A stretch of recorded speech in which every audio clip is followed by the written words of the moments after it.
नमस्कार दोस्तों। Alpha officers academy के यूट्यूब चैनल पर आपका स्वागत है। हम देख रहे थे आरएएस का रिवीजन मॉड्यूल। ठीक है, और हमने पब्लिक एडमिनिस्ट्रेशन शुरू किया था। इससे पहले हम स्पोर्ट्स एंड योगा कंप्लीट कर चुके हैं। तो आज पब्लिक एडमिनिस्ट्रेशन का लेक्चर 2 है। पहला जो फर्स्ट लेक्चर था उसमें क्या कुछ टेक्निकल ग्लिच होने की वजह से वो 2 पार्ट्स में अपलोड किया है। तो आइए देखते हैं लेक्चर 2। इसमें हम बात करेंगे nature and role of public administration की। क्या उसकी पब्लिक एडमिनिस्ट्रेशन की भूमिका रहती है, क्या उसकी प्रकृति है, उसके बारे में बात करेंगे। तो सबसे पहले देखते हैं कि पब्लिक एडमिनिस्ट्रेशन का नेचर देखें हम उसको, उसकी जो प्रकृति है वो दो तरीके से, एज अ सब्जेक्ट देखें या फिर एज अ सिस्टम देखें। हमने पहले बात की थी फर्स्ट लेक्चर में कि public administration as a system भी होता है और एज अ सब्जेक्ट भी, हम उसको एज अ डिसिप्लिन भी। एज अ सब्जेक्ट बात करें तो अब कुछ लोग हैं जो एज अ सब्जेक्ट को कहते हैं कि पब्लिक एडमिनिस्ट्रेशन विज्ञान है, साइंस है। कुछ लोग हैं जो कहते हैं पब्लिक एडमिनिस्ट्रेशन आर्ट्स है, कुछ कहते हैं ये साइंस नहीं है, कुछ कहते हैं ये ना साइंस है ना आर्ट्स है। तो हम उसके बारे में बात करेंगे।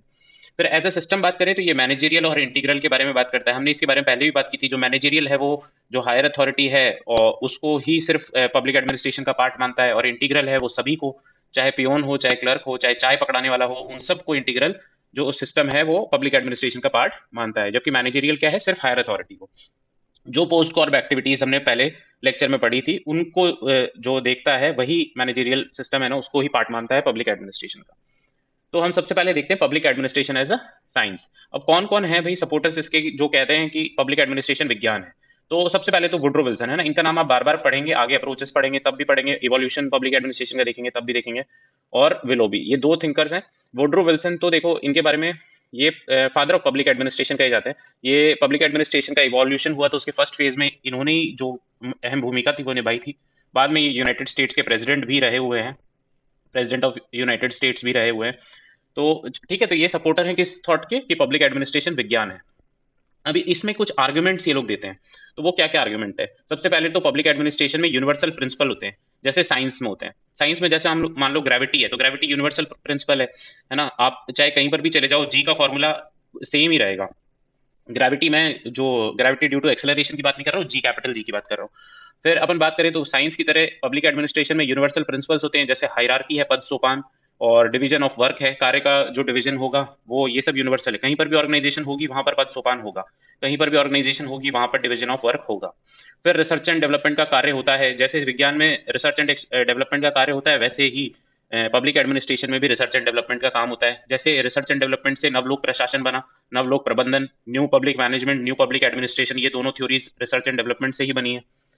फिर use of scientific methods and techniques in public administration, जैसे साइंटिफिक मेथड का यूज साइंस में किया जाता है वैसे ही पब्लिक एडमिनिस्ट्रेशन में भी ये सीपीएम, क्रिटिकल पाथ मेथड और पर्ट, ये सारी साइंटिफिक टेक्निक्स हैं जिनका यूज किया जाता है।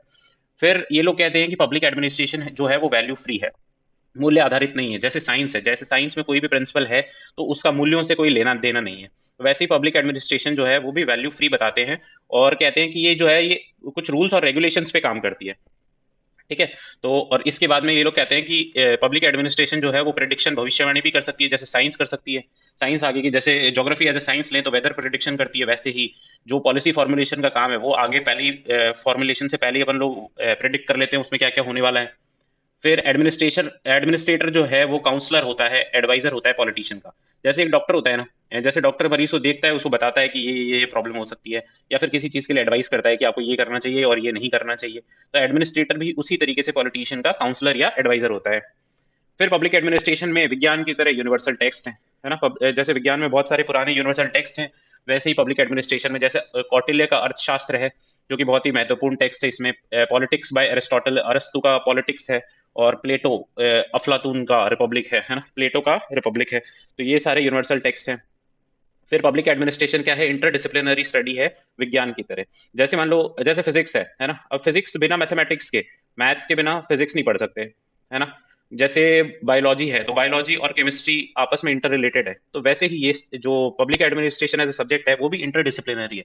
जब आप public administration, core public administration पढ़ोगे तो पॉलिटी भी पढ़ते हैं, मैनेजमेंट भी पढ़ते हैं, ठीक है, लॉ भी उसमें आ जाता है, और भी बहुत सारी चीजें हैं ना, एथिक्स भी उसमें आ जाता है, सोशियोलॉजी साइकोलॉजी वाली कुछ चीजें उसमें आ जाती हैं। तो ये सब चीजें पब्लिक एडमिनिस्ट्रेशन को इंटरडिसिप्लिनरी बनाती हैं। ठीक है, तो ये हमने एक बार देखो सारी चीजें समझ ली। Will try and repeat all this. देखते हैं, चलो एक बार ये वापस से देख लेते हैं। ठीक है, तो हमने जो बात की वो क्या है, क्या क्या आर्गुमेंट हैं। एक तो पब्लिक एडमिनिस्ट्रेशन में यूनिवर्सल प्रिंसिपल होते हैं, साइंस की तरह रिसर्च एंड डेवलपमेंट की का काम होता है साइंस की तरह। फिर साइंटिफिक मेथड और टेक्निक का इस्तेमाल किया जाता है। पब्लिक एडमिनिस्ट्रेशन वैल्यू फ्री है। पब्लिक एडमिनिस्ट्रेशन में प्रेडिक्शन की कैपेबिलिटी है। एंड एडमिनिस्ट्रेशन एडमिनिस्ट्रेटर जो होता है वो काउंसलर होता है। फिर पब्लिक एडमिनिस्ट्रेशन में यूनिवर्सल टेक्स्ट होते हैं जैसे विज्ञान में होते हैं। फिर पब्लिक एडमिनिस्ट्रेशन क्या है, इंटरडिसिप्लिनरी स्टडी है। तो ये सारी जो आर्गुमेंट्स है ये वुड्रो विल्सन और विलोबी जैसे सपोर्टर्स द्वारा दिया गया है कि पब्लिक एडमिनिस्ट्रेशन को विज्ञान क्यों माना जाए, ये विज्ञान है क्यों। फिर public administration is not a science, है ना। देखो ये पी ए जहां पर भी लिखा हुआ है ना, ये पब्लिक एडमिनिस्ट्रेशन है। मैं आपको, there is a very interesting thing I have developed myself की अगर पब्लिक एडमिनिस्ट्रेशन की नोट्स में से कंप्लीट पब्लिक एडमिनिस्ट्रेशन को हटा करके, है ना, जैसे ये पूरा पब्लिक एडमिनिस्ट्रेशन लिखा हुआ है इसको हटा करके सब जगह अगर पीए लिख दो ना, तो नोट्स अगर 100 पेज के हैं तो वो 50 पेज के हो जाएंगे, है ना। तो दिस जो वर्ड है ना इसमें इतना ग्राविटास है, तो इसको हमने शॉर्ट फॉर्म में ज्यादातर जगह, क्योंकि मुझे ऐसा लगता है कि टाइपिंग है ना थोड़ा राइटिंग से भी ज्यादा डिफिकल्ट टास्क है। एनीवे ठीक है, तो पब्लिक एडमिनिस्ट्रेशन को हमने विज्ञान तो बना दिया। अब बाकी जो कुछ और थिंकर्स हैं वो कह रहे हैं तो ये तो विज्ञान नहीं है। तो विज्ञान क्यों नहीं है, पहले तो ये कौन कौन थिंकर्स हैं जो कह रहे हैं। देखो रॉबर्ट डहेल है, इनके बाद में हम पब्लिक एडमिनिस्ट्रेशन 3 प्रॉब्लम्स, है ना, ये किताब भी है इनकी। फिर पॉल एप्पल भी है, कोहन है, मॉरिस है। तो ये सारे सपोर्टर्स हैं किस बात के, कि पब्लिक एडमिनिस्ट्रेशन विज्ञान नहीं है। फिर इसमें आर्गुमेंट ये क्या क्या देते हैं कि भाई पब्लिक एडमिनिस्ट्रेशन आप कह रहे हो वैल्यू फ्री है, ये तो वैल्यू ओरिएंटेड है। कैसे वैल्यू ओरिएंटेड है, कि जो भी प्रशासक है वो इंसानी तो है, वो जब भी काम करेगा कुछ ना कुछ वैल्यूज, कुछ ना कुछ एथिक्स, कुछ ना कुछ जो कोड ऑफ कंडक्ट उसको दिया हुआ है, मॉरल कोड दिया हुआ है, उसके बेसिस पे काम करता है, इसलिए ये वैल्यू ओरिएंटेड है। फिर lack of accuracy in prediction. अब आप है ना, जैसे विज्ञान में तो बहुत सटीक प्रिडिक्शंस होते हैं, परंतु अब जैसे विज्ञान में आपको यहाँ से कोई सैटेलाइट भेजना है तो उसमें बिल्कुल परफेक्ट प्रिडिक्शन है, पर पब्लिक एडमिनिस्ट्रेशन में ऐसा कोई प्रोडिक्शन नहीं है, तो एक्यूरेसी इतनी प्रॉपर नहीं है। फिर बिहेवियर ऑफ एडमिनिस्ट्रेटर। अब बिहेवियर एडमिनिस्ट्रेटर का, सिविल सर्वेंट का बिहेवियर वेरिएबल है, ये कोई फिक्स तो है नहीं, विज्ञान में तो चीजें फिक्स है। फिर जैसे साइंस में लेबोरेटरी होती है वैसी लेबोरेटरी पब्लिक एडमिनिस्ट्रेशन में तो हमने कहीं नहीं देखी। तो रॉबर्ट डेल, पॉल एप्पल भी कह रहे हैं कि ऐसी कोई लेबोरेटरी हमने नहीं देखी, ऐसी होती नहीं है। पब्लिक एडमिनिस्ट्रेशन को ये भी बताते हैं कि ये इकोलॉजी, है ना, अपने पर्यावरण और अपनी पारिस्थितिकी और सर्कमस्टांसेस के साथ में वेरिएबल है। जैसे जैसे इकोलॉजी में चेंज होता है वैसे वैसे पब्लिक एडमिनिस्ट्रेशन चेंज होता है। तो ये लोग, ये जितने भी थिंकर्स हैं, ये इसको बना क्या रहे हैं, ये कह रहे हैं कि ये विज्ञान नहीं है, जैसा कि वुड्रो विल्सन ने बताया कि ये विज्ञान है, तो ये कह रहे हैं ये विज्ञान नहीं है। ठीक है, तो हमने विज्ञान बना दिया, फिर उसके बाद में विज्ञान से हटा दिया। अब उसके बाद में हम लोग बात करें तो पब्लिक एडमिनिस्ट्रेशन को अब कला का विषय बनाना है, आर्ट बनाना है। तो इसके जो सपोर्टर्स हैं ये एमपी शर्मा है और टीड है। एमपी शर्मा महादेव प्रसाद शर्मा है, ये father of public administration India में है। ठीक है, तो ये कह रहे हैं भाई जो पब्लिक एडमिनिस्ट्रेशन है वो कला है ना, आर्ट है। कैसे आर्ट है, तो आर्गुमेंट क्या क्या देते हैं ये, कि सिविल सर्वेंट है वो क्रिएटिव होता है। कैसे, आर्टिस्ट की तरह। जैसे आर्टिस्ट क्रिएटिव होता है वैसे ही सिविल सर्वेंट भी क्रिएटिव होता है, क्योंकि आर्टिस्ट को क्रिएटिविटी चाहिए अपनी आर्ट को प्रदर्शित करने के लिए या बनाने के लिए, तो वैसे ही पॉलिसी फॉर्मुलेशन में सिविल सर्वेंट को भी क्रिएटिविटी चाहिए। फिर सिविल सर्वेंट को, जैसे आर्टिस्ट को कोई मीडियम की रिक्वायरमेंट होती है, जैसे पेंटर है उसको ब्रश चाहिए, कलर चाहिए, वैसे ही सिविल सर्वेंट को भी मीडियम चाहिए, जैसे कि उसकी ऑर्गेनाइजेशन उसका मीडियम होता है। ठीक है, फिर पब्लिक एडमिनिस्ट्रेशन में variable to time and space. ये जैसे कि आर्ट्स होता है वो टाइम और स्पेस के साथ में वेरिएबल होता है, वैसे ही पब्लिक एडमिनिस्ट्रेशन भी वेरिएबल है। फिर आर्टिस्ट और सिविल सर्वेंट्स दोनों को ही ट्रेनिंग चाहिए, तो ये ट्रेनिंग भी कॉमन बात है, इसलिए ये आर्ट है। फिर role of personality is important to both, है ना, दोनों के लिए ही पर्सनालिटी का रोल बहुत इंपॉर्टेंट हो जाता है, इसलिए एमपी शर्मा और टीड क्या कह रहे हैं कि ये आर्ट है, ये क्या है, विज्ञान है ना। तो इसको पहले तो हमने क्या बनाया, इसको साइंस बनाया। एक सेकंड में इरेजर ले रहा हूँ। पहले हमने साइंस बनाया, उसके बाद में कहा कि ये साइंस नहीं है, फिर हमने कहा कि ये आर्ट है। फिर हम इसको देखते हैं आर्ट में। देखो एक बार ये वापस से देख लेते हैं, इसके सपोर्टर्स कौन कौन है, ये देख लेना, याद रखना। MP Sharma, Mahadev Prasad Sharma is a very important name in public administration in India. और उसके बाद में इन्होंने क्या क्या आर्गुमेंट दिए हैं कि सिविल सर्वेंट क्रिएटिव होता है, दोनों, सिविल सर्वेंट को मीडियम की रिक्वायरमेंट होती है, पब्लिक एडमिनिस्ट्रेशन वेरिएबल होता है, और दोनों को ट्रेनिंग की जरूरत होती है, और रोल ऑफ पर्सनैलिटी दोनों के लिए ही इंपॉर्टेंट है। फिर एक जो थॉट प्रोसेस है वो ये भी आता है कि पब्लिक एडमिनिस्ट्रेशन ना तो साइंस है ना ही कला है। ठीक है, नीदर साइंस नॉर आर्ट, है ना। तो वो लोग कहते हैं कि ये सब्जेक्ट ऑफ सोशल साइंस है और ये ग्रेजुअली डेवलप हो रहा है। भाई इसको परेशान मत करो, ये ना साइंस है ना कुछ, ये सब्जेक्ट है सोशल साइंस का और ये ग्रेजुअली डेवलप हो रहा है। फिर हमने बात करी एज अ सब्जेक्ट तो हमने देख लिया है ना, ये साइंस है कि आर्ट्स है कि साइंस नहीं है, कि साइंस भी नहीं है आर्ट्स भी नहीं है। एज अ सिस्टम हम बात करें तो हमने पहले ही देखा मैनेजरियल नेचर का होता है या फिर इंटीग्रल नेचर का होता है। अब मैनेजरियल नेचर में तो सिर्फ higher authority who participates in decision making, मैंने पहले ही बताया आपको। जो पोस्ट कॉर्प एक्टिविटीज है ना, हमने पहले देखा था पोस्ट कॉर्प है ना, पोस्ट कॉर्प में क्या क्या था, planning, organising, staffing, directing, coordinating, reporting and budgeting. तो ये सारी एक्टिविटीज जो लोग परफॉर्म करते हैं सिर्फ वही पब्लिक एडमिनिस्ट्रेशन का हिस्सा है। हमने ये भी बात की थी कि ये संकुचित नैरो व्यू है। और फिर इंटीग्रल नेचर जो है इसका, वो कहता है कि सब लोग ऑर्गेनाइजेशन में, चाहे वो हायर अथॉरिटी हो, चाहे टेक्निकल स्टाफ हो, चाहे क्लरिकल स्टाफ हो, सभी पब्लिक एडमिनिस्ट्रेशन का पार्ट होते हैं। ठीक है, तो ये अपने सिस्टम और एज ए सब्जेक्ट हमने बात कर ली नेचर ऑफ पब्लिक एडमिनिस्ट्रेशन की। अब आगे हम देखेंगे role of public administration in developed and developing countries या डेवलपिंग सोसाइटीज। तो इसमें देखो फीचर्स क्या क्या हैं। सबसे पहले तो जो पब्लिक एडमिनिस्ट्रेशन डेवलपिंग कंट्रीज में होगा, आप पहले सोचो कि डेवलपिंग कंट्रीज में क्या जो ब्यूरोक्रेसी है वो इसी तरीके से काम करती होगी जैसे इंडिया में करती है, या बाकी डेवलपिंग कंट्रीज में या अंडर डेवलप्ड कंट्रीज में करती होगी, तो ऐसा है नहीं। तो जो पब्लिक एडमिनिस्ट्रेशन है, जो सिविल सर्वेंट्स हैं, जो ब्यूरोक्रेसी है, वो डेवलप कंट्रीज में काम करती है ट्रांसपेरेंसी, अकाउंटेबिलिटी और रिस्पॉन्सिबिलिटी के लिए। ठीक है, पारदर्शिता के लिए, अकाउंटेबिलिटी के लिए और रिस्पॉन्सिबिलिटी के लिए। सिग्निफिकेंट रोल होता है स्पेशलिस्ट का पॉलिसी मेकिंग में। जैसे अपने यहाँ पर जो है, देखो दो कंसेप्ट हैं, जनरलिस्ट और स्पेशलिस्ट का। अपने यहाँ पे जो सिविल सर्वेंट्स होते हैं वो जनरलिस्ट होते हैं, है ना। सिविल सर्वेंट जनरलिस्ट होते हैं क्योंकि उनको कोई स्पेसिफिक जो पॉलिसी मेकिंग होती है, पॉलिसी मेकिंग में हेल्थ डिपार्टमेंट में जो एसीएस लगा हुआ है वो एक आईएएस ऑफिसर है ना। अब he necessarily does not have to be a doctor. जबकि जो डेवलप्ड इकोनॉमी है उसमें माना ये जाता है कि अब हेल्थ हेल्थ डिपार्टमेंट की पॉलिसी बनानी है तो भाई डॉक्टर्स को अपॉइंट करो, और जो इसी फील्ड में रिसर्च कर रहे हो उनको अपॉइंट करो। आप जर्नलिस्ट को क्यों अपॉइंट करते हो? तो इसमें ये लोग क्या करते हैं, significant role of specialist in policy making. फिर ओरिजिन ऑफ एनपीए। एनपीए क्या है? न्यू पब्लिक एडमिनिस्ट्रेशन है। इसको हम बाद में देखेंगे, 1968 में इसका ओरिजिन हुआ था। जब इवोल्यूशन हम लोग देखेंगे पब्लिक एडमिनिस्ट्रेशन का, तब हम एनपीए के बारे में थोड़ी बहुत बात करेंगे। अब फिलहाल के लिए यही समझ लो कि ये पब्लिक एडमिनिस्ट्रेशन का नया रूप है।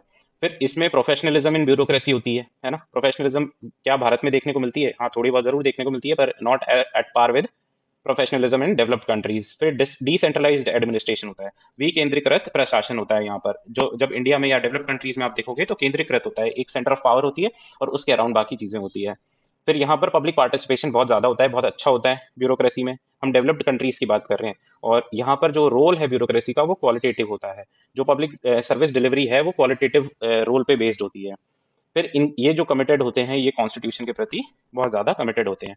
इसके अलावा और क्या क्या फीचर्स हैं? ये जो यहाँ जो डेवलप कंट्रीज में एडमिनिस्ट्रेशन होता है वो सेंसिटिव होता है।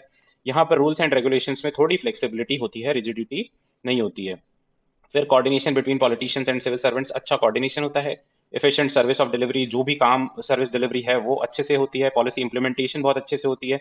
रिसोर्स मैनेजमेंट पे ज़्यादा ध्यान दिया जाता है, और इनोवेशन एंड अडेप्टेशन, नवाचारों पे ध्यान दिया जाता है और अडेप्टेशन पे ध्यान दिया जाता है ना। तो ये फीचर्स हैं, ये रोल हम देख रहे हैं पब्लिक एडमिनिस्ट्रेशन का रोल डेवलप्ड कंट्रीज में। अगर देखें तो उससे पहले हमने देखे फीचर्स क्या हैं पब्लिक एडमिनिस्ट्रेशन के डेवलप्ड कंट्रीज में, है ना। तो ये बेसिक फीचर्स हैं। टार ये जो फीचर है, this is very important to remember. आप कहीं पर भी जब आंसर लिखोगे तो ये टार का यूज कर सकते हो। फिर बाकी ये सारे तो आपको एज इट इज पॉइंट्स हैं, है ना, एक बार देख लोगे तो भी याद रह जाएंगे, बहुत ज्यादा बेसिक पॉइंट्स ही हैं। फिर अगर फीचर्स हम डेवलपिंग कंट्रीज में बात करें, तो डेवलपिंग कंट्रीज में फीचर है कि एडमिनिस्ट्रेशन जो है ये कॉलोनियल लेगेसी है। यहाँ पर जो एडमिनिस्ट्रेशन, जैसे भारत में जितना भी एडमिनिस्ट्रेटिव सिस्टम चल रहा है, चाहे सेक्रेटेरिएट हो चाहे डायरेक्टरेट्स हो, everything is given by British, है ना। हम लोग उसको डेवलप जरूर कर रहे हैं, but it is not that we have innovated it, invented it, है ना। ब्रिटिशर्स जो छोड़ करके गए थे उसको ही हमने आगे डेवलप किया है। तो ये कॉलोनियल लेगेसी है। फिर यहाँ पर जनरलिस्ट का रोल होता है पॉलिसी फॉर्मुलेशन में। जैसे हमने बात की कि हेल्थ डिपार्टमेंट का जो एसीएस है, जो हेड ऑफ डिपार्टमेंट है, वो एक आईएएस ऑफिसर है, जबकि एक डॉक्टर होना चाहिए, ऐसा डेवलप कंट्रीज में मानना है। फिर जैसे मान लो इंजीनियरिंग डिपार्टमेंट है या पीएचईडी डिपार्टमेंट है या कोई भी ऐसा डिपार्टमेंट है जिसका हेड जो होना चाहिए वो तो सुपरिटेंडेंट इंजीनियर का हेड होना चाहिए, इंजीनियर ही होना चाहिए, परंतु department is headed by ACS level officer, जो कि आईएएस ऑफिसर ही होता है। फिर एडमिनिस्ट्रेटिव करप्शन हमको डेवलपिंग कंट्रीज में देखने को मिलता है, ये भी एक इंपॉर्टेंट फीचर है। एक्सेसिव एम्फेसिस दिया जाता है रूल्स एंड रेगुलेशन पे। अब जैसे रूल्स एंड रेगुलेशन पे ज्यादा फोकस करेंगे तो काम अटकेंगे ही, है ना, बहुत आसानी से काम होंगे नहीं। तो ऐसे रूल्स जो कि बहुत ज्यादा इंपॉर्टेंट नहीं नजर आते हैं, आप उसमें थोड़ी सी फ्लेक्सिबिलिटी भी दे सकते हो। दैट इज ऐसे कंसिडर्ड कि डेवलप्ड इकोनॉमीज जो हैं, जो कंट्रीज हैं, वो सोचते हैं कि कुछ रूल्स में फ्लेक्सिबिलिटी होनी चाहिए। फिर अपन बात करें कॉन्फ्लिक्ट। हाँ, तो ये तो बिल्कुल सही है कि मिनिस्टर्स और सिविल सर्वेंट्स में एनी टाइम आप यूट्यूब पे वीडियो खोल करके देख लो, आपको ललन टॉप पे और सब जगह एनी टाइम ये वीडियोस मिलते ही रहेंगे। फिर लैक ऑफ पब्लिक पार्टिसिपेशन यहाँ पे इतना ज़्यादा नहीं है। रैलियों में हम देखते हैं पार्टिसिपेशन अच्छा खासा है, परंतु पब्लिक सर्विसेज में ये पार्टिसिपेशन, पब्लिक एडमिनिस्ट्रेशन में सर्विसेज लेने में ये पार्टिसिपेशन इतना ज़्यादा नहीं है। फिर रेड टेपिज्म है ना, लाल फीताशाही एक इंपॉर्टेंट फीचर होता है। अननेसेसरी डिले ऑफ वर्क है public administration in developing countries में। फिर हम बात करें क्वांटिटेटिव रोल ऑफ एडमिनिस्ट्रेशन। अब एडमिनिस्ट्रेशन का क्वांटिटेटिव रोल है, क्वालिटेटिव रोल नहीं है, क्योंकि देखो लार्ज साइज ऑफ पॉपुलेशन है, सर्विसेज भी बहुत ज़्यादा डिलीवर करने के लिए होती हैं, तो यहाँ पर क्वांटिटेटिव रोल है। फिर ओरिजिन ऑफ डेवलपमेंट एडमिनिस्ट्रेशन, जो विकास प्रशासन है 1955 में, विकास प्रशासन का ओरिजिन यहाँ पर होता है। ठीक है, विकास प्रशासन अलग से टॉपिक है, तो हम लोग वहां पर देखेंगे विकास प्रशासन क्या है और प्रशासन का विकास क्या है। दो बेसिक, डेवलपमेंट एडमिनिस्ट्रेशन और एडमिनिस्ट्रेटिव डेवलपमेंट, ये दो टॉपिक्स हैं। फिर ये हमने फीचर्स देखे कहाँ पर, डेवलपिंग कंट्रीज में।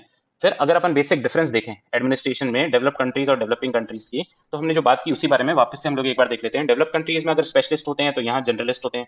यहाँ पर जो एडमिनिस्ट्रेशन है वो ऑटो डेवलप्ड है ना, ये खुद के द्वारा इन्वेंटेड है और धीरे धीरे डेवलप हुआ है। अपने यहाँ पर डेवलपिंग कंट्रीज में कॉलोनियल लेगेसी है, यहाँ पर ब्यूरोक्रेसी का क्वालिटेटिव रोल होता है, जबकि डेवलपिंग कंट्रीज में क्वांटिटेटिव रोल होता है। डेवलप कंट्रीज में कोऑर्डिनेशन होता है सिविल सर्वेंट और मिनिस्टर्स के बीच में, और यहाँ पर कॉन्फ्लिक्ट होता है। यहाँ पर फ्लेक्सिबिलिटी डेवलप कंट्रीज में देखी जाती है और यहाँ पर ओवर इन्फेसिस किया जाता है रूल्स और रेगुलेशन का। यहाँ पर एनपीए आया था 1968 में, और यहाँ पर क्या आया, डेवलपमेंट एडमिनिस्ट्रेशन आया 1955 में। फिर यहाँ पर बहुत कम करप्शन है, नेग्लिजिबल है, और यहाँ पर तो करप्शन भरपूर मात्रा में है। फिर proper public participation develop countries में देखा जाता है और लैक ऑफ पब्लिक पार्टिसिपेशन होता है डेवलपिंग कंट्रीज में।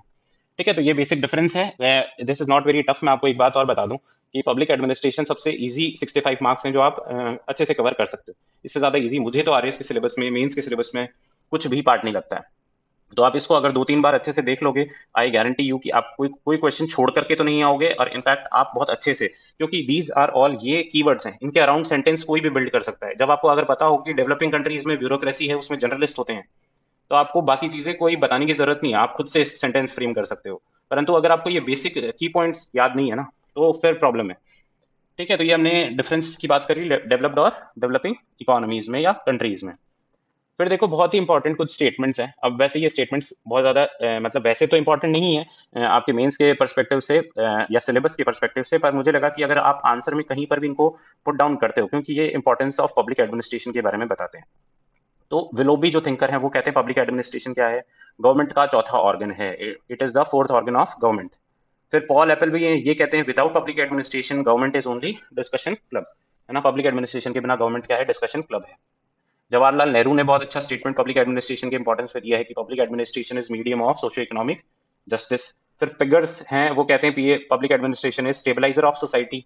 और एक डब्ल्यू बी डॉनहम है, वो कहते हैं इफ आर कल्चर और civilisation fails it will mainly be because of break down of administration. This is very important. आप कहीं पर भी 10 मार्क्स का क्वेश्चन हो तो मैं तो कहता हूँ एक दो ऐसे स्टेटमेंट चिपकाने कहाँ पर भी, शुरू में, बीच में, अंत में, पर एक दो ऐसे स्टेटमेंट्स डाल ही देना। अगर होगा तो लास्ट में हम लोग कवर करेंगे, ऐसे 10-20 स्टेटमेंट्स मैं आपको साथ में इकट्ठे करके दे दूंगा। फिर हम बात करते हैं importance of public administration in general की, क्या क्या इंपॉर्टेंस है। ठीक है, तो पब्लिक एडमिनिस्ट्रेशन देखो मीडियम है पब्लिक वेलफेयर का।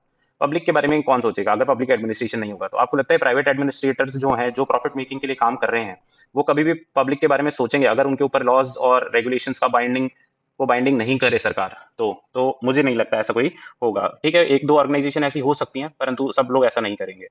फिर ये सोशो इकोनॉमिक जस्टिस का जो मीडियम है वो भी यही है, सामाजिक आर्थिक जो जस्टिस है उसका ये मीडियम है पब्लिक एडमिनिस्ट्रेशन। ये प्रोटेक्टर ऑफ कल्चर और सिविलाइजेशन का प्रोटेक्टर है। कैसे है, जैसे मेलों का आयोजन ये कराता है, फेस्टिवल्स का आयोजन ये कराता है। जैसे राजस्थान में देखो मेवाड़ महोत्सव होता है, मारवाड़ महोत्सव होता है, माउंट आबू में वो महोत्सव होता है। फिर मेले देखो, करनी माता का मेला लगता है, पुष्कर का मेला लगता है, आर्कियोलॉजी विभाग होता है, ये सिविलाइजेशन को प्रोटेक्ट करने। हमारे यहाँ पे कालीबंगा सभ्यता में जितना भी वो आर्कियोलॉजी का सर्वे हुआ, आप उदयपुर में देखोगे तो उदयपुर में यहाँ पर जो सभ्यता थी उसके लिए 5,000 साल पुरानी जो चीजें यहाँ से इकट्ठी हुई वो एक म्यूजियम में रखी हुई हैं।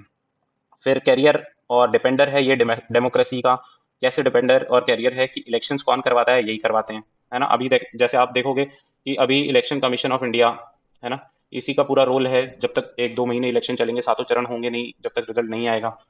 फिर ग्रीवेंस रेड्रेसल का काम, जो भी शिकायत का निवारण है वो कैसे होता है और वो कौन करता है, तो वो भी ये पब्लिक एडमिनिस्ट्रेशन का ही काम है।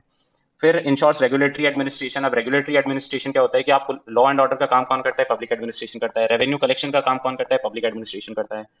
पीस एंड इंटेग्रिटी को मेंटेन करने का काम पब्लिक एडमिनिस्ट्रेशन करता है। फिर medium of livelihood, salary, wages. अब जैसे मान लो कि आप अगर प्रशासक बनोगे और आपको कोई कह दे कि आपको बिना सैलरी के काम करना है, तो आप ऑब्वियसली नहीं ही करोगे। तो ये मीडियम ऑफ लाइवलीहुड भी आपके लिए होगा। फिर protection from private administration after 1990। अब देखो जो प्राइवेट एडमिनिस्ट्रेशन आया उससे आपको प्रोटेक्ट करने के लिए है कौन? पब्लिक एडमिनिस्ट्रेशन है, तभी तो प्राइवेट एडमिनिस्ट्रेशन से आपको प्रोटेक्शन मिलेगी। तो जैसे मान लो आप कंज्यूमर कोर्ट है ना, तो कंज्यूमर कोर्ट में आप जाओगे। अब कंज्यूमर कोर्ट नहीं होते थे तो उससे पहले आदमी प्राइवेट एडमिनिस्ट्रेशन अगर परेशान करे तो कोर्ट में जाता था, फिर वो बहुत लंबा प्रोसीजर होता था। अब स्पेसिफिक कंज्यूमर कोर्ट्स बना दिए गए हैं। फिर protection of human rights of common man public administration द्वारा किया जाता है। और जो हम पढ़ रहे हैं इंपॉर्टेंस एज अ सब्जेक्ट, ठीक है, हमारे लिए ये 65 मार्क्स का है, तो हमसे ज्यादा इंपॉर्टेंट तो ये किसी के लिए है ही नहीं। तो ये इंपॉर्टेंस एज अ सब्जेक्ट भी पब्लिक एडमिनिस्ट्रेशन का है। अब हम देखो लास्ट में देखते हैं कि रीजंस फॉर इंक्रीजिंग रोल या scope of public administration. Public administration का रोल क्यों इंक्रीज हो रहा है, इसका जो कार्य क्षेत्र है वो क्यों बढ़ रहा है, ठीक है। तो आप देखो कि पब्लिक वेलफेयर स्टेट का जो ओरिजिन है उसकी वजह से पब्लिक एडमिनिस्ट्रेशन का रोल बढ़ रहा है। अब आप जो भी बात करोगे पब्लिक वेलफेयर की बात करोगे, तो ये जो कंसेप्ट ऑफ वेलफेयर स्टेट है, ये अवधारणा जो वेलफेयर स्टेट की है, इसकी वजह से पब्लिक एडमिनिस्ट्रेशन का रोल बढ़ रहा है। फिर इंटरनल सिक्योरिटी के लिए जो वेरियस चैलेंजेस हैं, जैसे नक्सलिज्म, जैसे कम्युनलिज्म, जैसे अभी अभी आजकल चर्चा में है अर्बन नक्सल्स, है ना, अर्बन नक्सल्स। तो ये सब जो चैलेंजेस हैं इंटरनल सिक्योरिटी के, ये पब्लिक एडमिनिस्ट्रेशन इस वजह से बढ़ रहा है। फिर environmental degradation, climate change, pollution, ये सब ऐसी प्रॉब्लम्स है जो एक इंडिविजुअल इंसान तो लड़ ही सकता है, परंतु कम्युनिटी लेवल पे और बड़े लेवल पे कुछ काम करना है तो पब्लिक एडमिनिस्ट्रेशन की जरूरत है। फिर वेरियस इकोनॉमिक प्रॉब्लम्स जैसे पॉवर्टी, अनएम्प्लॉयमेंट, ये सारी जो प्रॉब्लम्स है इसके लिए पब्लिक एडमिनिस्ट्रेशन का स्कोप बढ़ रहा है।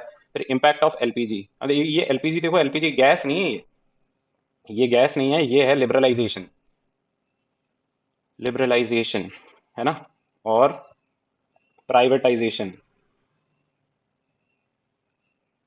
और ग्लोबलाइजेशन। जो 1991 में इंडिया में, 1991 के बाद में इंडिया में जो इकोनॉमिक रिफॉर्म्स हुए उनका नाम एलपीजी दिया हुआ है, ठीक है। और फिर पॉपुलेशन ग्रोथ, पॉपुलेशन तो हमारी धड़ल्ले से 140 करोड़ हो गए, तो अब उसके लिए पब्लिक एडमिनिस्ट्रेशन को तो बढ़ाना ही पड़ेगा, मतलब उसका रोल तो बढ़ेगा ही। पब्लिक एडमिनिस्ट्रेशन को तो हम कैसे बढ़ाएंगे, किस तरीके से बढ़ाएंगे, ये हम आगे जब इवोल्यूशन और बाकी चीजें देखेंगे उसमें देखते हैं। ठीक है, तो आपका बहुत बहुत धन्यवाद। मिलते हैं हम लोग नेक्स्ट लेक्चर में जिसमें हम इवोल्यूशन ऑफ पब्लिक एडमिनिस्ट्रेशन की बात करेंगे। और ये लेक्चर्स देखो बहुत ज्यादा लंबे नहीं होने वाले हैं, आई गारंटी यू 4 5 6 घंटे में शायद ये सिलेबस पूरा कवर हो, पर आपके 65 नंबर A to Z, है ना, टू द पॉइंट सब कुछ कवर हो जाएगा। ठीक है, तो stay tuned for this and मिलते हैं नेक्स्ट लेक्चर में।